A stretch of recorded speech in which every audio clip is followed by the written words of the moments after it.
Well, good afternoon, everybody, and welcome. We're glad you're here for today's webinar, Budgeting 201, Leveling Up Your Financial Plan.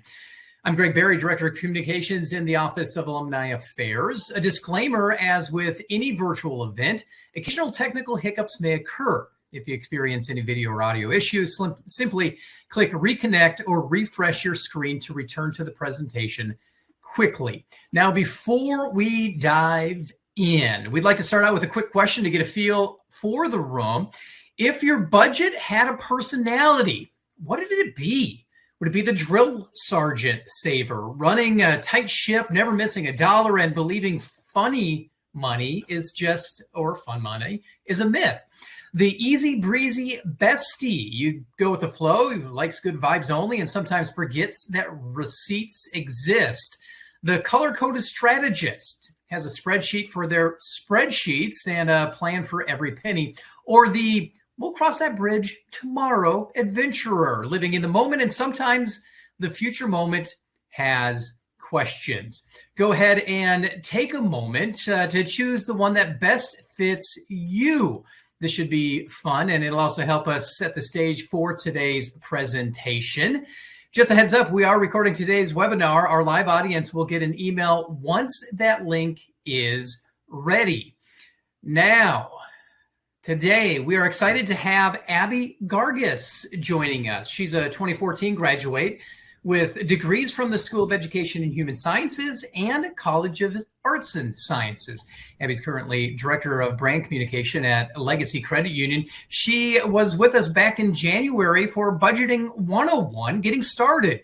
You can go back and check that webinar at alumni.uab.edu/budgeting 101. Now, before we turn things over to Abbi, let's take a quick look back at the question that we had.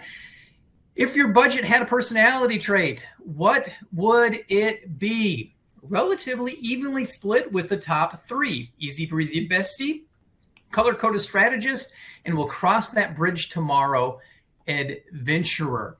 Now let me go ahead and reset this poll and set up the second one. So for this one, Abbi, we want to know, by building on that, what's your primary reason for leveling up your budgeting skills right now? Taming the stress monster, breaking up with the debt, for good this time, hopefully, building a safety net that feels like a superpower, prepping for that next big thing, or upgrading everyday money habits. I'm going to go ahead and keep this poll up for a bit so you can submit your response at this time. Abbi, welcome back. It's great to have you. It's good to be back.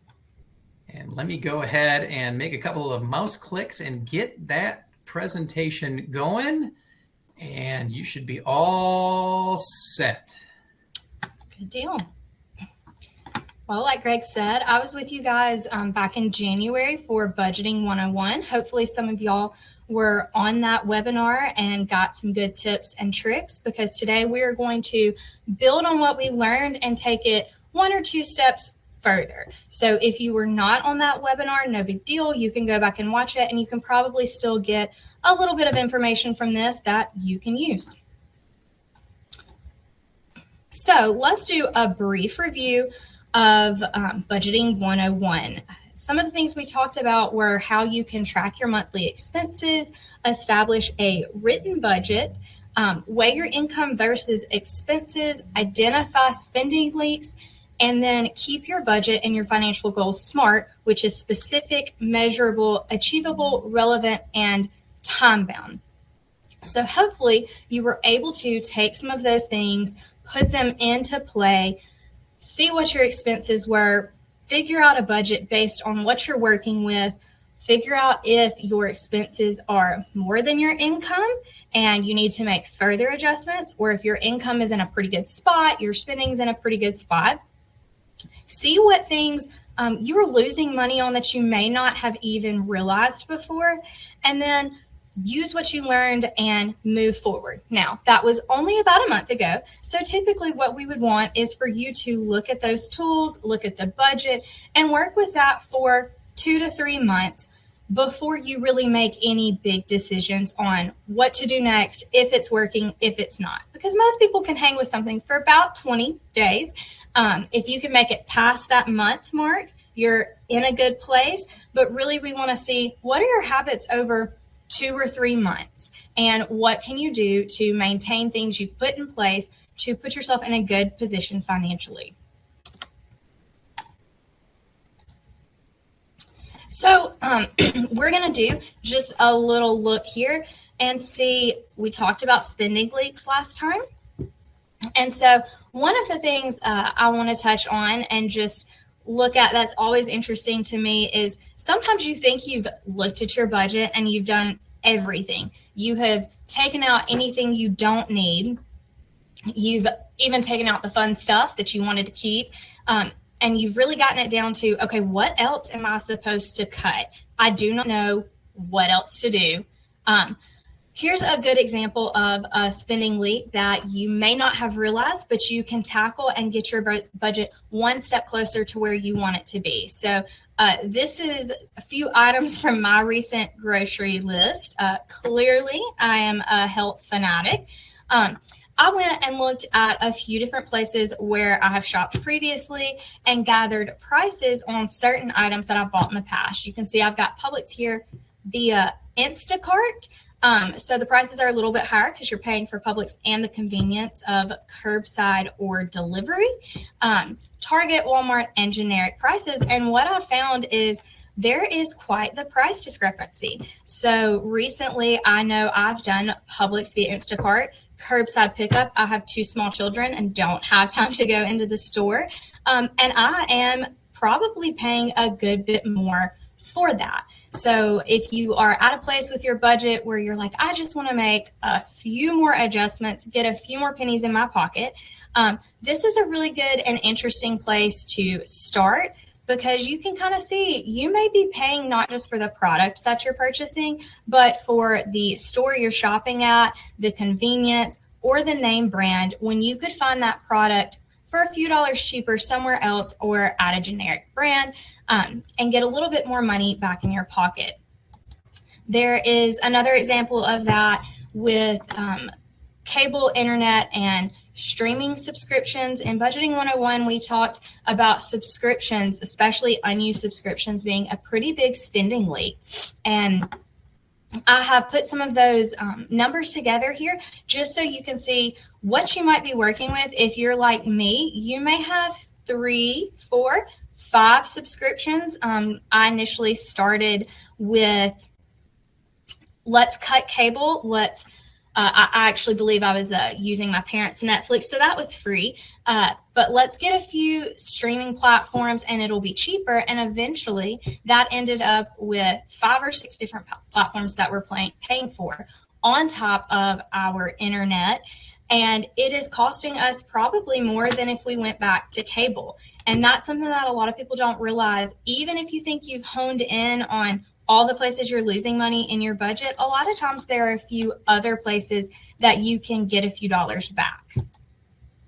So, little self-check from Budgeting 101 before we really jump into what's next. When you were doing your budget, did you run into any problems tracking expenses? Are you the person that's like, we'll cross that bridge when we come to it? The receipts, I'm not checking that. Or were you pretty good and stayed on top of looking at what you were spending and what you were bringing in? Did you have any issues getting your expenses to be less than your income? That was one thing we chatted about last time, that if you get down to you've done everything you think you can do and your expenses are just, they're still higher than what you're bringing in, then maybe it's not the expenses that are going to have to change. Maybe it is a shift in income. Maybe you need to bring in some extra income with a side hustle, or even go to where you're at now and discuss, hey, is it in the budget for me to talk about a raise or take on additional responsibilities to get my income to where I need it to be? Next, did you stick to the budget that you set? If you didn't, where can you make those adjustments? If you did, good job, you're doing great. And have you made progress towards your financial goals? Were you able to stick to that budget? Are you seeing a few extra dollars here and there that maybe you can use, and you're figuring out, okay, what can I do with this extra money? I don't want to halt my progress. I want to move forward. Well, that's what we're going to talk about next. So what do you do next? Once you've got a good budget in place, what are your next steps? So the two things we're going to talk about today are ditching your debt and preparing for the future. So first things first, not all debt is bad. And when we say bad, we're not talking about morally bad. We're talking about, is it beneficial to you, or could it possibly be harming you in the long run? So good debt is a debt that means it's a debt that adds value to your life. It can increase your net worth, or it might be an income generating tool. So debts that might be considered good debt would be student loans, because you're getting an education. When you graduate, hopefully having that degree will put you in a slightly elevated bracket for what a starting salary would be. It'll open more doors in the long run. Small business expenses, you're paying out expenses for that, hopefully to make a profit, or mortgage and real estate investments. When a debt is referred to as bad, it just means that the debt is used for things that may lose value over time or don't contribute to your income. So with this theory, some might even say an auto loan might be considered bad debt. But you don't have to look at it as, oh, this is bad, I don't need to do it. You just need to pause and consider, okay, well, if I need a car and I can't pay for one up front, I'm going to need to take on some debt to pay for that. But that's going to enable me to get to my job or go to a different job where I can increase my income.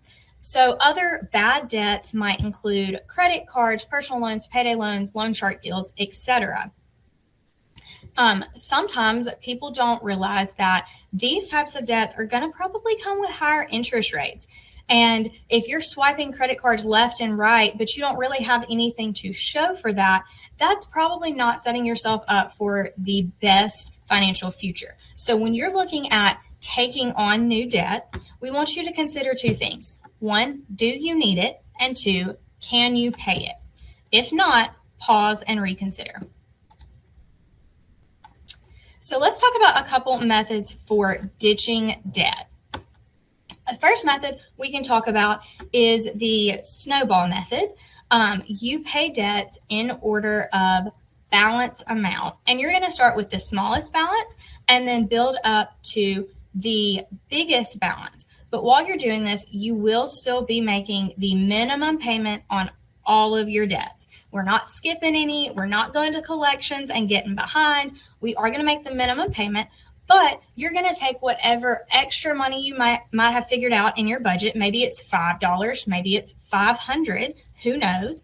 And you're going to take that extra amount and put it on the payment of that smallest balance. And then when you pay that balance off, you're going to take that extra snowball amount and that minimum payment, and you're going to put that total amount with the minimum balance or the minimum payment amount for the next step, so on and so forth.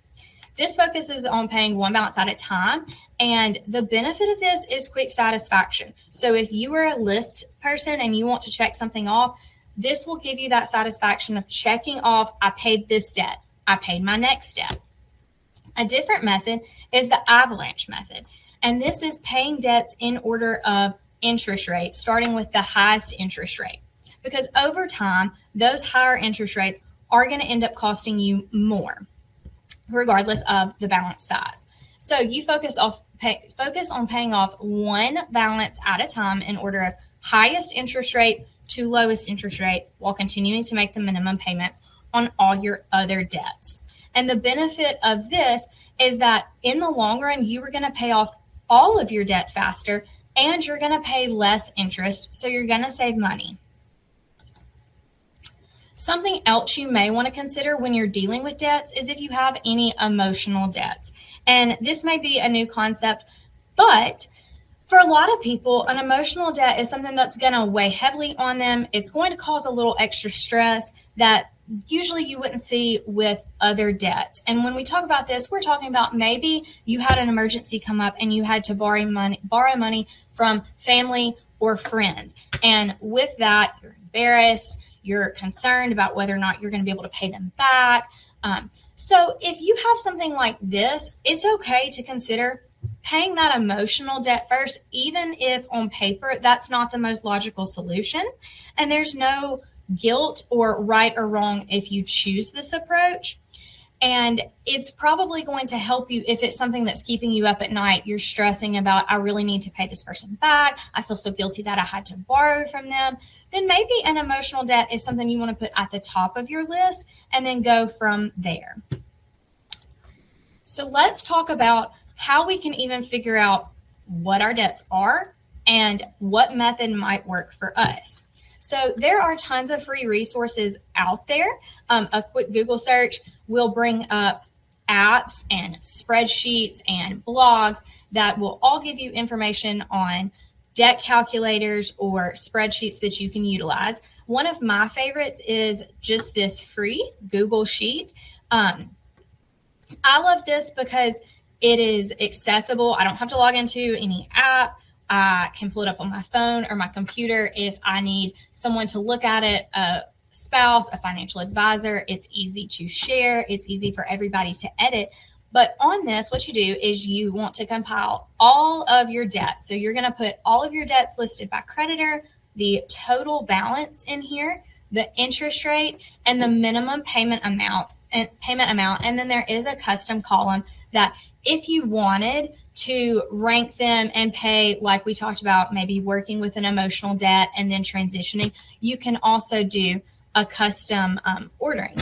And then it's going to total up what your monthly minimum payments are in the initial or the monthly payment amount. And then you're going to see the initial snowball down there. And that's what I was talking about. If you have $5 extra a month that you can put to debt, that's going to be a $5 snowball. If you have 150, you're going to put 150 in there. And then you're going to choose your strategy. So right here, it's got avalanche in there, but it will also do snowball, or you can select custom and it'll go by your ranking. And what it'll do is it'll spit out the order in which you should pay the debts based on that method. And you can play around with it and see, okay, if I do it this way, I'm going to pay off this debt by this date, and this is how much interest I'm going to pay, and this is how long it's going to take me to get there. And maybe that will help you make an educated decision based on your personal circumstances with which method is going to work with your lifestyle. And in doing that, it's about what's for you. It's not what works for somebody else, what works on paper. So things to consider in this. The snowball method is going to be best for people who need those immediate results to stay motivated. If you're somebody that knows, if I don't check something off, I'm going to feel like I'm not making progress, even if you are, maybe you start with snowball so you can get some of those smaller balances checked off and cross those off, highlight them from your list, whatever makes you happy and keeps you motivated to continue paying on these debts. The next option is avalanche, and that's going to be best for people who can stick with long-term goals without seeing immediate results. This method reminds me of the example where you may have seen some videos floating around where they put a toddler or a small child in a room with one marshmallow and they tell them you can eat the marshmallow now, but if you wait 5 minutes, we'll come back in and we'll bring you a second marshmallow. And so they're seeing if that child can understand the delayed gratification, or I see the marshmallow now, I need to act on it. I need that gratification. If you think you can stick it out and know that in the long run, I'm saving money and I will probably pay off the debt quicker, it may just take me a little bit longer to get that first debt paid off and under my belt, because it may not be the smallest balance, then this method is probably going to work for you. And then if you're somebody who maybe has one of those emotional debts, you want to talk about a mixed method. You can start with that emotional debt and then reassess once you handle that if the snowball or the avalanche is going to work for you. Once we figure out what we're doing with our debt, we really want to make sure we start saving. So in theory, when you're starting to pay off your debt, once you get everything paid off, obviously you'll have some excess money. But there's also a few things we can do while we're working to pay down those debts, and a few things that we need for a safety net here. So we're going to talk about emergency funds and sinking funds. These are both two different options of readily available savings. And when we say readily available, I mean you can go to your financial institution and withdraw that money if you need to, or if it's for a specific reason, whereas some savings that aren't readily available are going to be investment type savings, and we'll talk about those in a minute. So the first thing we want to talk about with saving is an emergency fund. Once you get your budget narrowed down, you feel comfortable in it, you feel like, okay, I've made all the adjustments and I have a little bit extra. I'm making it day to day, month to month, and I really want to focus on the future so that if something comes up, I'm not right back to where I started. That's what your emergency fund is going to be for. The amount needed in your emergency fund is going to be totally dependent on you, your lifestyle, your goals, and your family needs. But a good start for most people, or a good goal for most people, is $1,000 to $1,500. And this is a pretty good amount to reach for the start of your emergency fund, because it would likely cover any small emergency that comes up. So if you have an unexpected ER visit, you blow a tire and you need to get a new tire, or maybe you have to call a repairman out for an appliance, hopefully this amount in your emergency fund would cover that, and it wouldn't derail your budget entirely or force you to take out loans and add more debt to what you're already trying to pay off. Once you get that emergency fund, the $1,000, the $1,500, even if you need to start small with $100 and work up, then you can look a little bit further down the line and say, okay, I would like to aim to have 3 to 6 months worth of expenses in my emergency fund. And that way, if something ever happened, if I lost my job, if I had a loss of income, a decrease in my income, I know that I have 3 to 6 months that I can get by with what I have to pay. It doesn't have to replace your total income, but just the expenses.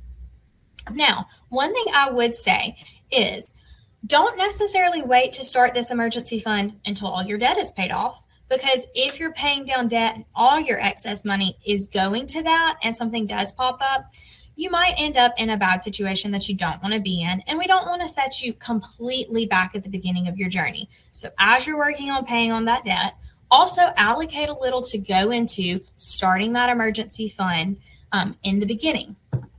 Once you have your emergency fund started, you also need to consider sinking funds. These are things that you're gonna have to cover regardless, but you may forget about them in your monthly budget because they don't happen all the time. So they're small expenses you know are going to come up, like property taxes, HOA dues, car tax. Maybe you have 3 or 4 family birthdays in a small time frame, or you forget that quarterly garbage bill. Some of these things aren't going to derail you if you forget them. Your quarterly garbage bill, okay, you can skip eating out once and cover it if you forgot to budget. But car tax or property taxes usually come with a bit of a larger price tag. And if you forgot to budget for that, that can also set you back. So sinking funds are a really good way to set aside additional funds that you know you do plan to use, but you're saving them because those things aren't baked into your month-to-month budget.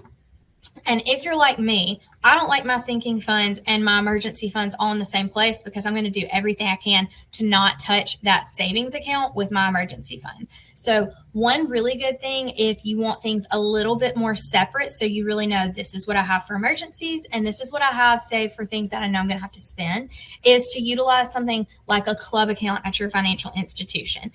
You will probably still gain some interest on those funds just like you would in a regular savings account, but you have it separated from those emergency funds.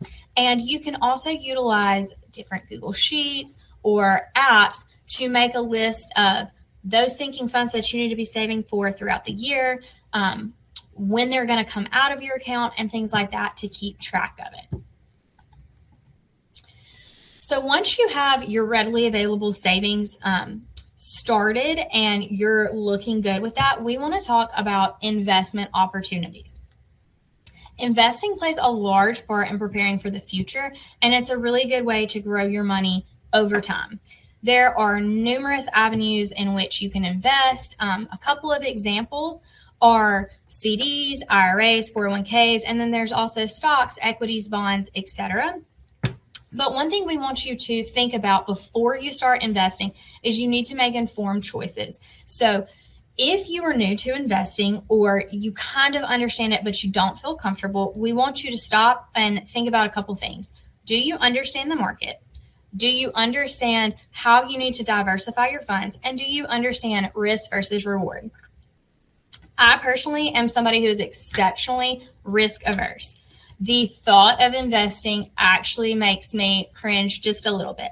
Logically, I know if I want to retire, I'm going to need to invest because sitting my money in a savings account is just not going to grow my money like I'm going to need it to, but it still makes me a little bit unsure and uneasy. So for me personally, that's something I hand off, and I don't handle my investment opportunities. I come to the table, I tell my husband, tell me what we're doing. I will weigh in if I have any opinions, but otherwise, just I trust you to make an informed decision for me.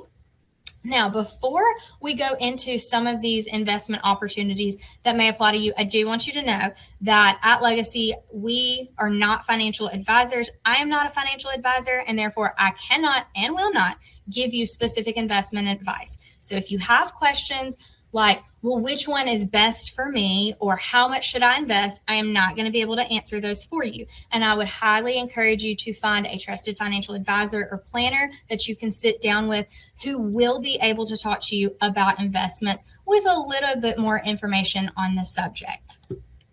But what I am here to do is educate you on what some of these opportunities are and how they might benefit you. So the first opportunity is a certificate of deposit, and you might have heard these referred to as CDs. So if you're somebody like me who is a little risk averse, and the thought of investing in stocks or something that's really going to fluctuate makes you a little uneasy, this would be a really good place to start. It's basically a step up from a standard savings account. It's offered by a financial institution, and it guarantees payment of a specific interest rate until the maturity date. So what you do is CDs are offered in specific terms. Some are as short as 30 days, 60 days, 90 days. Some may be 5 years or 12 months, and it comes with a specific interest rate for that term. And typically the larger amount of money and the longer term is going to equal a higher yield with the interest. And funds may be accessed early, but a penalty will likely be assessed for that. So one good thing about a CD is you put it in, you have the best of intentions, you're saving, you put, maybe the minimum is $1,000 to open your CD. So you put $1,000 in, and you're locked in until maybe you do a 12-month CD. You're locked in for those 12 months. If for some reason you have to withdraw that early, you're going to still get out pretty much what you put in. You're not really going to take a huge loss. Where the penalty is likely going to be assessed is you're probably not going to get any of that interest that you accrued if you take that money out before the maturity date. But if something comes up and it's assess that penalty and take that money out to cover an unexpected expense or have to take on new debt, you have that option to consider. The next thing we look at when we invest is the option for an individual retirement account or an IRA.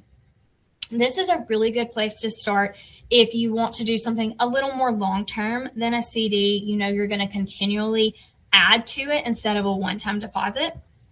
There are two types of IRAs. There's traditional, which is tax deferred, and that means you pay taxes at the time of withdrawal.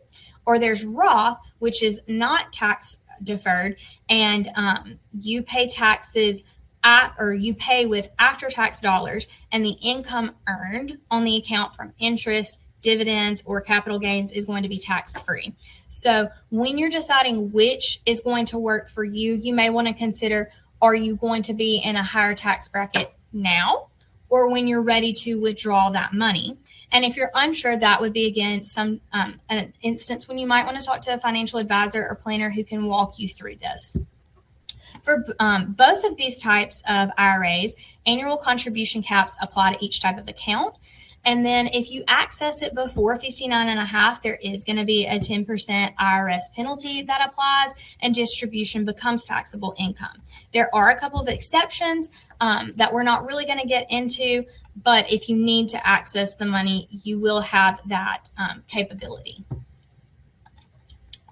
Next is going to be a 401k, and most places are going to have this offered by their employer. It's the same thing as far as you have the traditional or Roth option most places.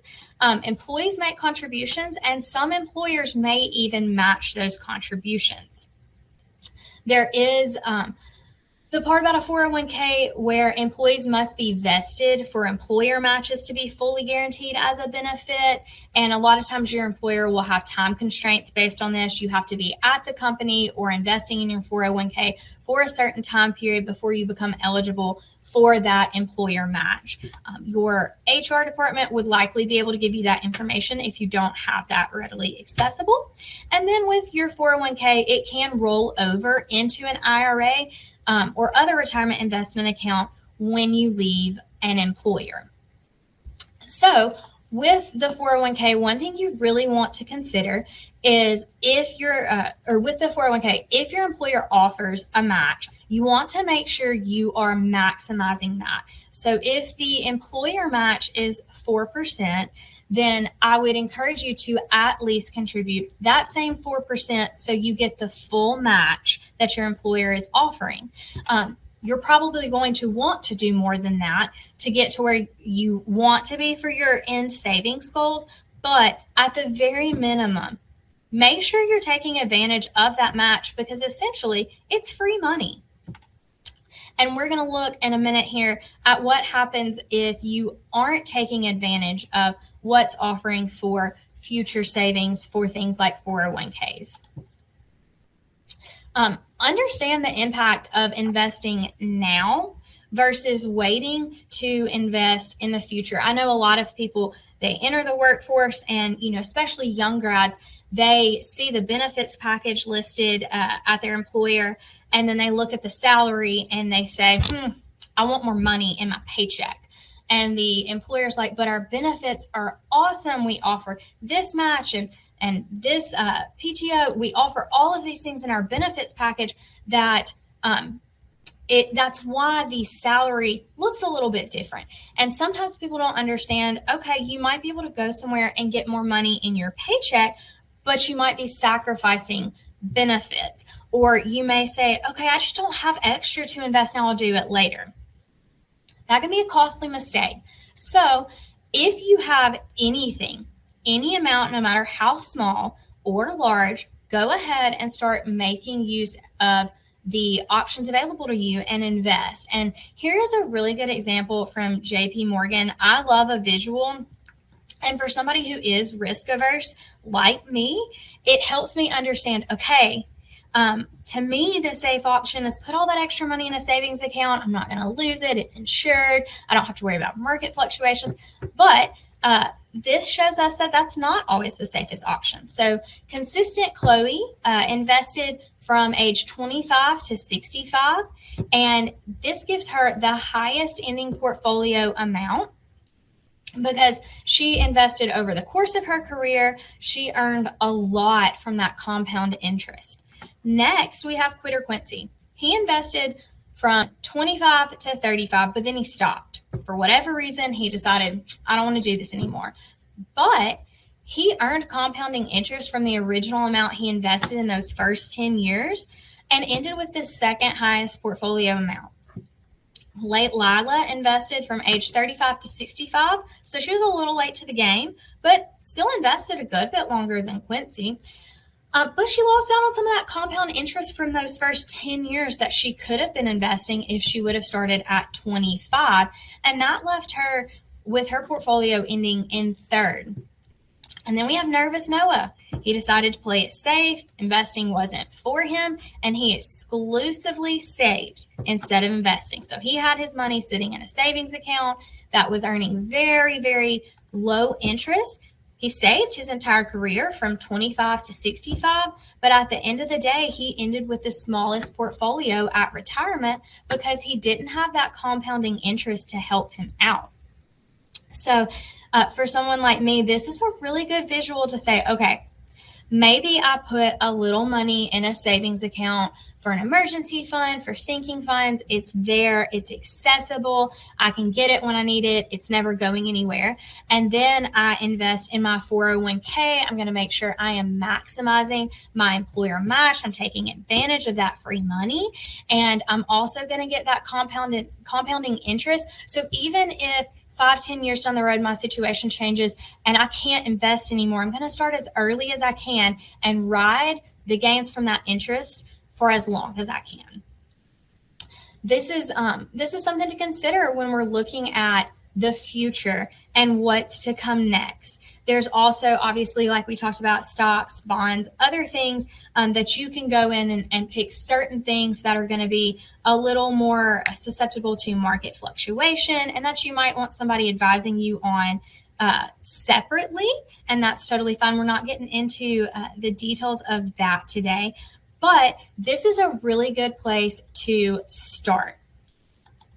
So we talked about what we learned in Budgeting 101, that it's time to look, see how we're doing, if we've made progress, if the budget we set up is working for us, if we still need to make a few adjustments, if maybe we need to go back to the drawing board and see if we've got additional spending leaks, what we can do from there. Hopefully you're getting to the point where you feel really confident in the budget you've created and that you're freeing up a few extra dollars so that you can start saving for that emergency fund and also tackling some debt to eventually free up a much larger amount so that you can then turn around and take that money and save for the future, and maybe treat yourself a little bit right now, but prepare yourself for long term. And I know that may seem pretty far away for a lot of people.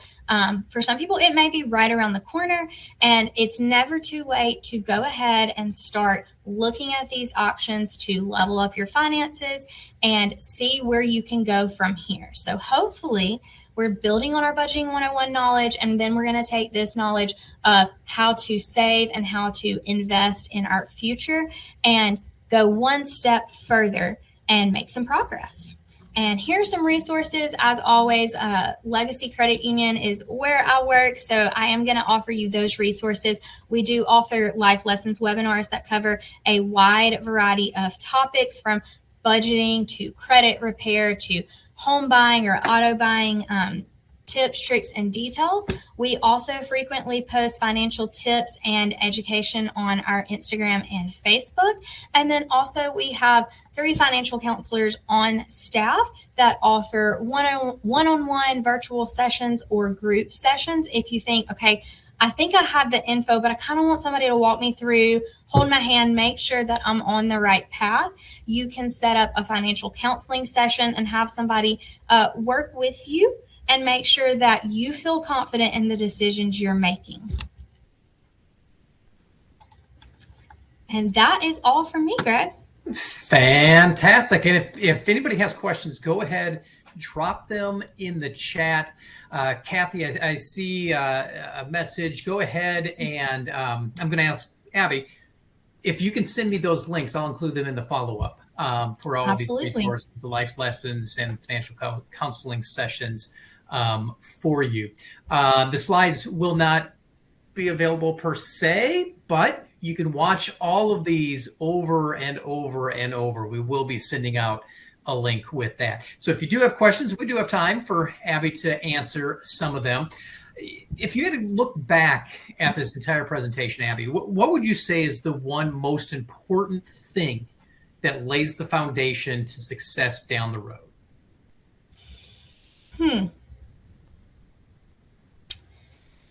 I don't know that I can do one, but I can do 2. Okay. I think the biggest thing that you need to understand is assuming, let's just go from this presentation, assuming you've done everything from Budgeting 101 and you're already doing the budgeting. I want you to make sure you've covered yourself and you've got that emergency fund started, because it doesn't matter how much you're throwing towards your debt, how much extra you're paying off or investing. If an emergency comes up and you don't have accessible funds to cover that, and you have to go and take out a loan, or maybe you have to borrow money from somebody, that's not a good position to be in. And a lot of times that's the type of thing that derails people. They're doing really good, and then something unexpected pops up and they're not prepared for it. So the one thing that I would say is really good, get that emergency fund started. Doesn't have to be crazy, but get it started so that if something does come up, you go, okay, I can cover at least some of this, and then make an informed decision of how to move forward. Going off of that with the emergency fund, is there a suggested number? Sometimes you hear, oh, save a year's worth. Other times it's a few months so you can cover rent or whatever it might be. Is there a magic number for that? I don't think there's going to be a magic number. I touched on 3 to 6 months because ideally, we know the job market is not great. If you lose your job, it's probably unlikely that you're going to turn around and have a job lined up in place and receiving that paycheck within a month or two. So if you can get 3 months of expenses covered, I feel like that does take a little bit of burden off of your back. So even if you don't get the next career you want, that gives you some time to go, okay, I don't have to have the job, but I lost my job. I just need to get a job, and I can float on what I have for a few months while I'm in that in-between stage. If you can get to 6 months of expenses, that is wonderful, especially if you're working with kids or dependents and it's not just you. Obviously, those expenses are going to be exponentially greater. But if you do lose income and then you don't have anything saved, you're looking at other things like, okay, can I pay for childcare? And if I have to pull my kids out, can I get them back in when I do get employment? And so you want to make sure those bases are covered. So 3 to 6 months is great if you can get there. And somebody else dropped in the chat, they heard 3 to 7% is kind of the sweet spot. So it generally just varies, and it depends on your situation for sure. And you may not be able to answer this question, but I'm going to throw it out there. What would you suggest for someone who can't invest with anything that involves interest gain? I'm going to recommend you talk to a financial advisor. And that's definitely fair. So what happens if you can't contribute to your 401k that was with an employer you don't work with anymore? What do you do with that 401k? Your employer should have options for you as to what happens if you already invested. What happens when you leave the company?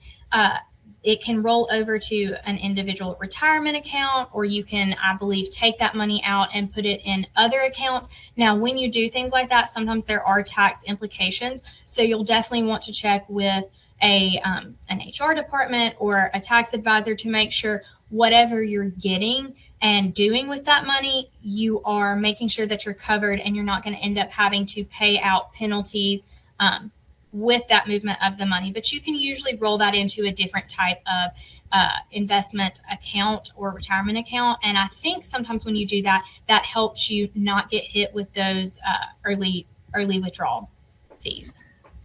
And if you do want to get in touch with Abbi, you can email info@legacycreditunion.com. And the phone number also is 205-930-5000. And I'll go ahead and drop those in the chat. Like we said just a little bit ago, we also will send the links that Abbi mentioned in our follow-up email. So we hope to get that out later today or first thing tomorrow. So Abbi, it's been great having you back and taking the next step in our budgeting process. Thanks so much for being here. Yeah, great. Thank you for having me. You are so very welcome. And just a quick note for today's audience, this webinar was recorded. Once it's uploaded on our website, you'll get an email with the link so you can revisit the session or share it with others. Meanwhile, as we close, here are the next 4 webinars on tap through our office. On February 25th, come back on February 25th for the second installment in our 4-part leadership series with The Humble Narcissist, Leading with Humility with Dr. Matthew Scher. Join us March 10th to discover how the right coverage can turn travel surprises into smooth sailings during Plan for the Unexpected, travel insurance for alumni. Then on March 17th, we've added Global Getaways, UAB Alumni Travel Preview. During this virtual event, we'll highlight a bunch of upcoming trips through our partnership with Colette. And finally, come back March 25th for the third of that leadership series as Dr. Alan Gorman returns for Inclusive Leadership, Building Cultures of Belonging. You can register for these and more by visiting alumni.uab.edu/events. As we wrap up, I'd love to hear from you. Your feedback helps us improve and shape future webinars. Just scan the QR code on your screen to access a brief survey and share your thoughts. Once again, thanks so much for joining us. And as always, go Blazers.